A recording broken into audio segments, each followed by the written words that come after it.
Dressed as a French Marine. Those are the same guys that built the French castle over there in 1726. And all that stone is original to 1726. So what I'm saying is in about 2 years that building turns 300. And that makes that building older than George Washington. Put it into perspective, built by guys I'm dressed as. Now speaking of the fun parts anyway, this is the boomstick, or more formally known as the smoothbore flintlock musket. Now the range on this weapon. A lot of people seem to think that muskets like this are very inaccurate, like you can't hit the broadside of a barn with a gun like this. And considering my occupation, I got really tired of hearing that. So I grabbed a few of my coworkers. We went out to a live fire range. Don't worry though, we weren't using live targets. We traced one of my coworkers out of some cardboard, and we used that silhouette as a target. We then did a series of tests at varying ranges, and when we were done, we found that you could pretty much nail a human-sized target, fairly center mass with a musket like this, at about 100 to 150 yards. Now, I even hit one of my targets right in the neck at 200 yards. Yeah, I would tell you to be impressed. But I was not aiming at that target. Yeah, I was aiming like 2 guys down. But 100 to 150 yards is the range. And if you're a well-trained soldier, and I'm talking really fast at your job, you can load this musket once every 15 seconds. So if you're really fast, you can shoot 4 whole bullets a minute. So raise your hand if you think today that's a really slow rate of fire. All right, I should see a lot more hands here. I should see everyone's hands thanks to AK-47s, M16s, and M60s, just to name a few. Machine guns firing multiple bullets per second, but machine guns don't really hit battlefields until like the 1890s, and we're stuck in the 1700s with muskets that shoot 1 bullet every 15 seconds. So basically, to turn a musket into a machine gun, what they had to do is they had to grab a whole bunch of guys and give each one of them a musket. Then you tell that bunch of guys with a bunch of muskets to line up in a big long line shoulder to shoulder. We call this linear tactics. Then what you have to do is you have to tell that big long line of guys to shoot at the same exact thing at the same exact time. That way somebody will eventually hit something. I'm exaggerating that a little bit, but really what's going on here is if I have, let's say, 200 guys in a big long line, and I tell all 200 of them to shoot at the same exact thing at the same exact time, theoretically, isn't that 200 rounds a second? It is. Kind of like a machine gun, just all at once. So really what I'm trying to say here is that these linear tactics at the time weren't a stupid idea, especially since no one had a machine gun yet. They're not lining up like this just to look fancy, even though they totally do. But they're lining up like this because it's the most effective way to get these muskets to work en masse. Now, how this is going to work here is when I pull the trigger, hopefully this piece right here, the French, they call it le chien. That means the dog. That's going to be thrown forward, and hopefully this piece of flint will collide with this steel hammer. And hopefully that collision will produce some sparks, and hopefully the sparks will land on top some gunpowder I'm going to put in this pan here shortly. Now hopefully that's going to make a small explosion, really close to my face. Hopefully that small explosion travels in through a small touch hole, and hopefully ignites the rest of the gunpowder inside the barrel here. And hopefully that explosion inside the barrel will hopefully create enough pressure to hopefully send the round lead musket ball out, hopefully for me as a Frenchman, into some English pig dog's chest. Yeah, the bias towards the English comes with the uniform. But what word did I use a lot in that explanation? I did say dog a lot, but hopefully is the one I was looking for. I tried to include a lot of hopefullys because the gun doesn't like to work in weather conditions such as the sleet, the snow, the hail, the rain, too hot, too cold, too windy, too muggy, too humid. Thursdays, Fridays, and Saturdays aren't real good either. Just kidding. But I will give you a serious disclaimer. The gun doesn't always like to go off in the first try, even on a nice day like today. So don't laugh at me too hard until at least the 5th misfire. All right, so I'm going to grab a cartridge out of my cartridge box. By the way, this is probably one of the coolest fanny packs you're ever going to see. And the reason why this fanny pack is so cool is because this fanny pack is filled with explosives. Now my explosive, thank you for the applause. That's my favorite part too.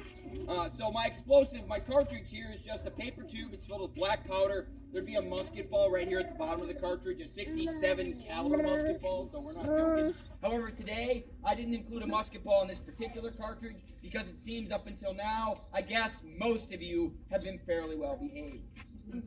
Just kidding. New York State and the insurance company really hate it when we kill people. So, no musket ball, but it will still go boom, so don't be discouraged. Now I'm going to open this with my teeth. Bon appetit. And if you think that was gross, you should see what's really in a Pop-Tart. Lots of chemicals. Okay, so I'm going to pour some of that black powder into this pan here. I'm going to shut the pan and pour the rest of the cartridge down to the bottom of the barrel, at least the rest of the powder.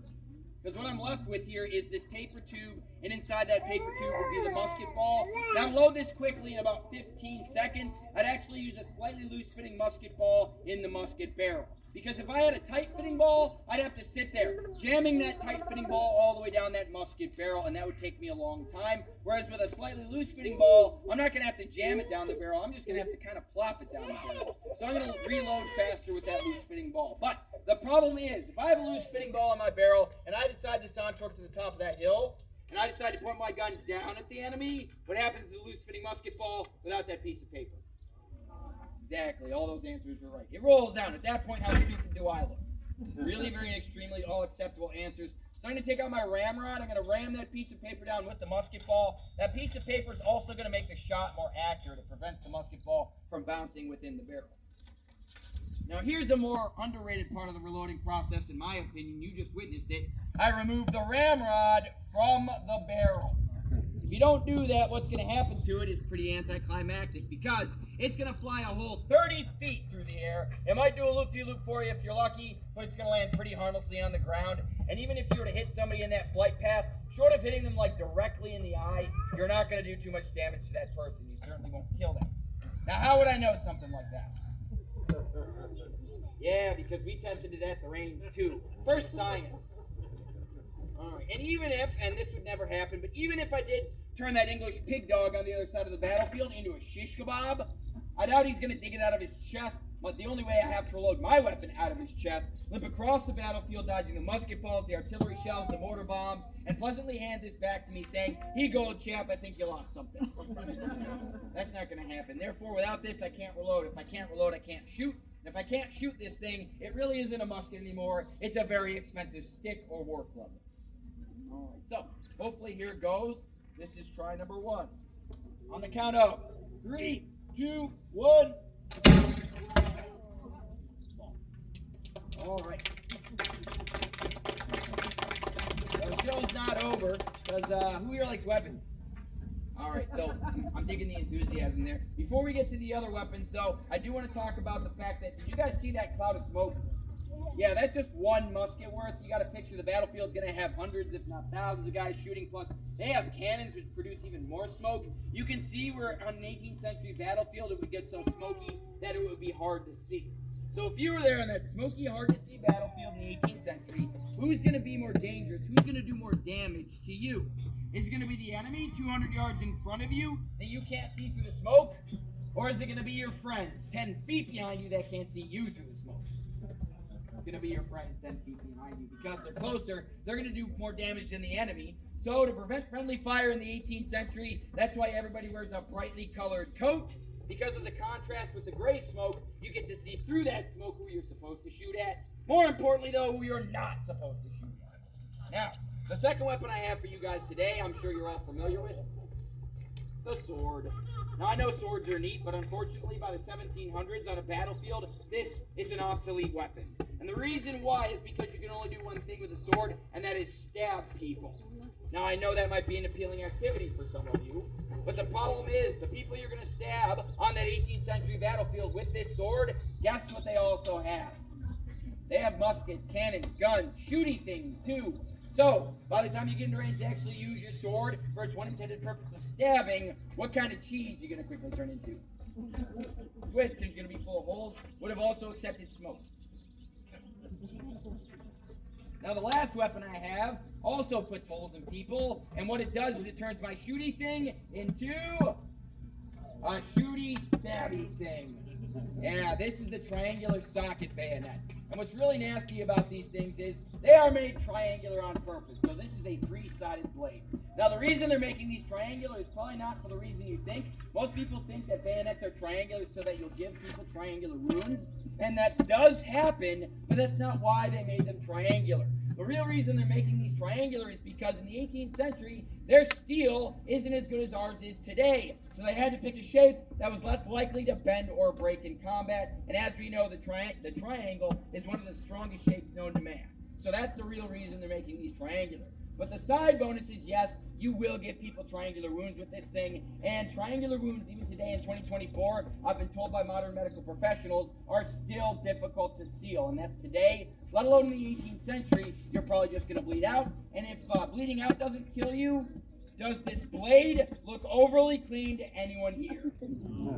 Oh, that was a resounding no, and good, it should have been, because this thing has rust and dirt on it, that's tetanus and infection going into your bloodstream, plus probably other assorted bodily fluids. And that's why this is less of a weapon and more of a scare tactic, because now that I gave you all that information, what would you do if you were to see me and 1,000 of my French buddies? Now, I know in the movies, when somebody, like some general or somebody in a high rank, says charge, everybody just starts taking off, running at the enemy.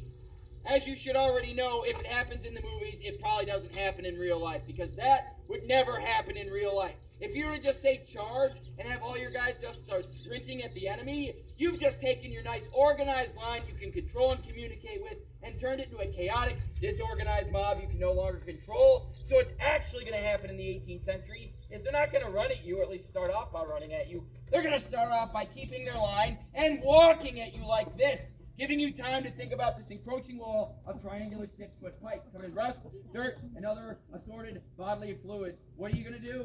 Run! That was the best answer. Good job.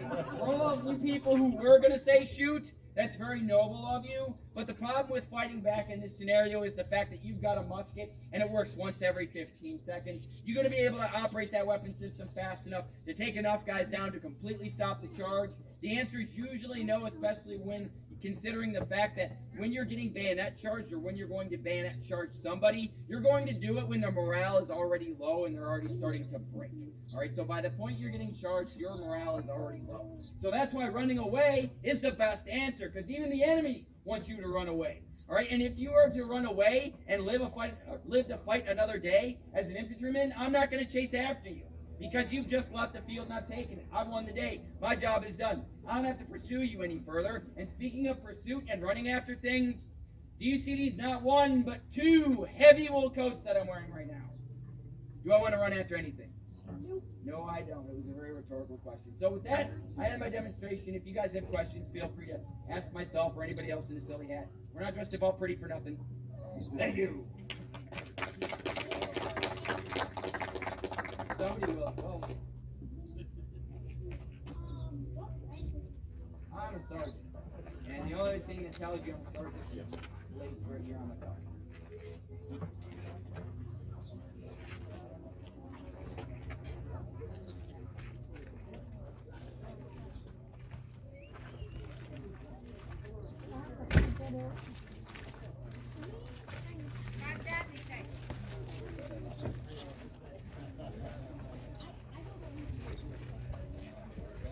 Ito na si Daddy.